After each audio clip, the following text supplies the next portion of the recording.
আজকে আমি একটা ভালো বইয়ের খোঁজ নিয়ে এসেছি। তবে তার আগে কিছু গুরুত্বপূর্ণ কথা আপনাদের সঙ্গে শেয়ার করব। আপনারা অনেকে বই কেনেন এবং বইটা হয়তো সেই মুহূর্তে পড়া হয় না, কিছুদিন পর পড়ে, এবং সেটা আমরা সবাই করি। আমিও তাই করি। একসঙ্গে হয়তো অনেক বই কিনে ফেলি এবং পরবর্তীতে পড়ার জন্য রেখে দিই এবং আস্তে আস্তে সেই বইগুলো পড়ি। কিন্তু একটা সমস্যা আমরা কখনো কখনো ফেস করি, সেটা হচ্ছে বই পড়তে গিয়ে দেখি কোনো কোনো বইয়ের মাঝের কিছু পাতার সমস্যা রয়েছে। হয়তো কিছু পাতা মিসিং বা কিছু পাতা হয়তো ওলটপালট হয়ে আছে।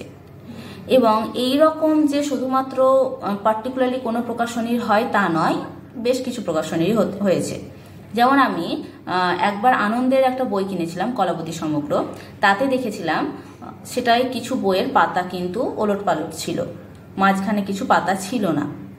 তো সেই ক্ষেত্রে বইটা আমাকে এক্সচেঞ্জ করে দিয়েছিলেন এবং সেই সময় কলাবতী সমগ্র ছিল না, ফলে আমি সেই টাকা দিয়ে আমি অন্য বই নিয়ে নিয়েছিলাম। এই রিসেন্টলি আমার সঙ্গে হয়েছে সেটা হলো যে দেজের যে বইগুলো আমি কিনেছি তার মধ্যে একটি বই পড়তে গিয়ে দেখি মাঝখানে কিছু পাতা মিসিং, এবং পাতাগুলো কিন্তু পরবর্তীতেও যে দেওয়া আছে তা নয়, মাঝের প্রায় 10টা পাতা কিন্তু একেবারেই ছিল না।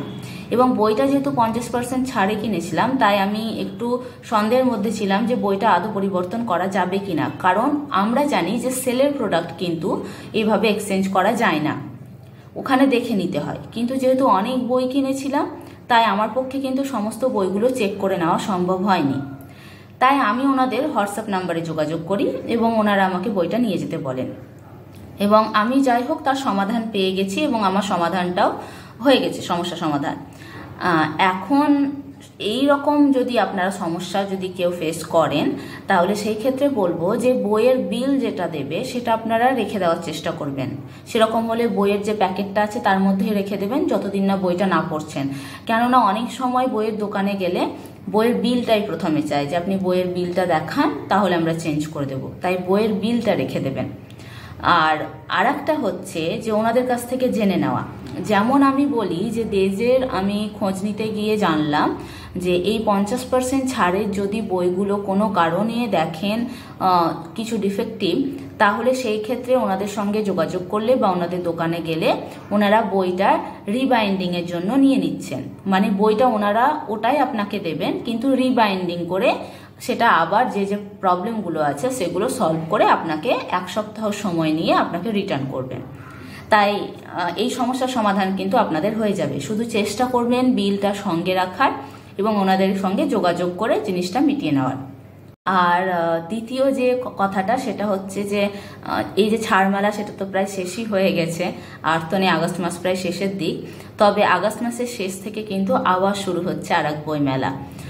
সেটা হবে রবীন্দ্র সদনের নন্দনের যে আমাদের সিনেমা হলের ওখান যে গ্রাউন্ডটা আছে, সেই গ্রাউন্ডে প্রতি বছরই এই মেলাটা বসে এবং এবছর হচ্ছে 30শে আগস্ট থেকে 7ই সেপ্টেম্বর পর্যন্ত।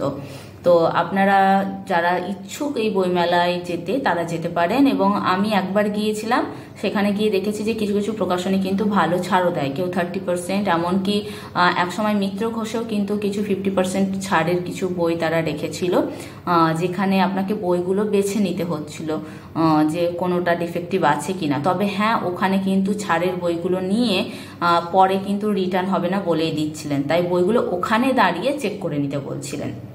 তো এটা হচ্ছে দ্বিতীয় খবর। আপনারা চাইলে 30 আগস্ট থেকে 7ই সেপ্টেম্বরের মধ্যে যে কোনো সময় যেতে পারেন, গিয়ে ঘুরে আসতে পারেন এই নন্দনের বইমেলাতে। আচ্ছা, এবারে আসি একটা ভালো বই নিয়ে, যেটার আপনাদের বলছিলাম, সেটা হচ্ছে নারায়ণ সান্যালের লাডলি বেগম।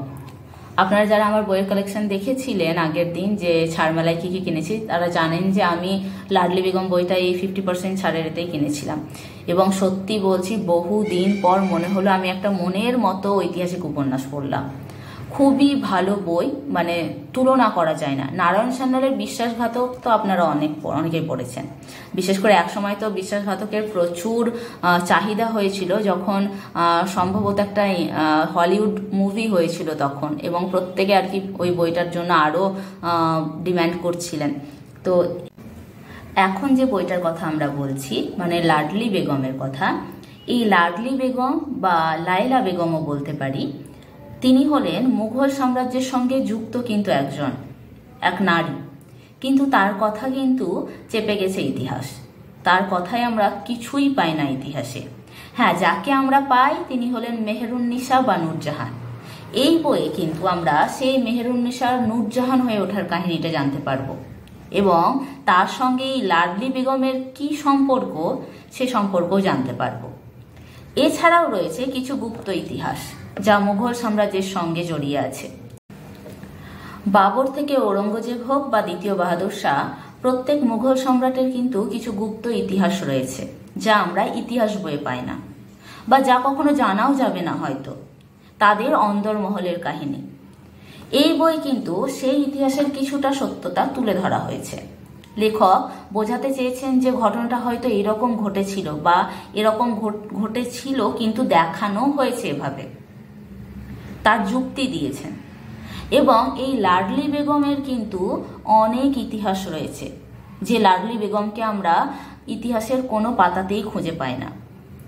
তার সঙ্গে পাবো মেহেরুন্নিসা বা নূরজাহান, তার যে ক্ষমতার পিপাসা ছিল তাকে ঠিক কতটা নীচ করে তুলেছিল সেই কাহিনীও আছে।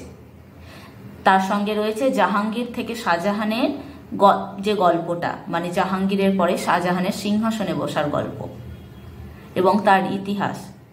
শাহজাহানের এই তাজমহল গড়ার কীর্তি তো আমরা জানি, তাছাড়াও তো আরো অনেক কিছু আছে, সেগুলোও হয়তো আমরা জানতে চাই কিন্তু চাপা পড়ে আছে কোথাও। এরকম অনেক কিছু কিন্তু এই বইয়ে পাবেন। এই ছোট্ট বইটা কিন্তু দেখতে ছোট হলেও ভেতরে কিন্তু অনেক কিছু রয়েছে যা কিন্তু অবাক করে দেওয়ার মতো। এবং আমি বলবো প্রত্যেকে অবশ্যই সংগ্রহে রাখুন। এটি সংগ্রহে রাখার মতো বই, কেননা একবার পড়ার পরে যে আর পড়তে ইচ্ছে করবে না তা নয়, আপনি কিন্তু বারবার পড়তে চাইবেন। প্রতিটি পাতায় ইতিহাস রয়েছে। বইয়ের দামও খুব কম, মাত্র 150 টাকা, এবং আমি তো 50% অফে পেয়েছি, মানে 75 টাকায়। আর এখন গেলে হয়তো আপনারা 20 to 25% ছাড় পেয়ে যাবেন। যে কোনো ঐতিহাসিক সমগ্র যখন পড়ছেন বা ঐতিহাসিক সমগ্র যখন আপনার পড়তে ভালো লাগে, তখন এই বইটা অবশ্যই সঙ্গে রাখুন এবং নিজের সংগ্রহেও রাখুন। ধন্যবাদ।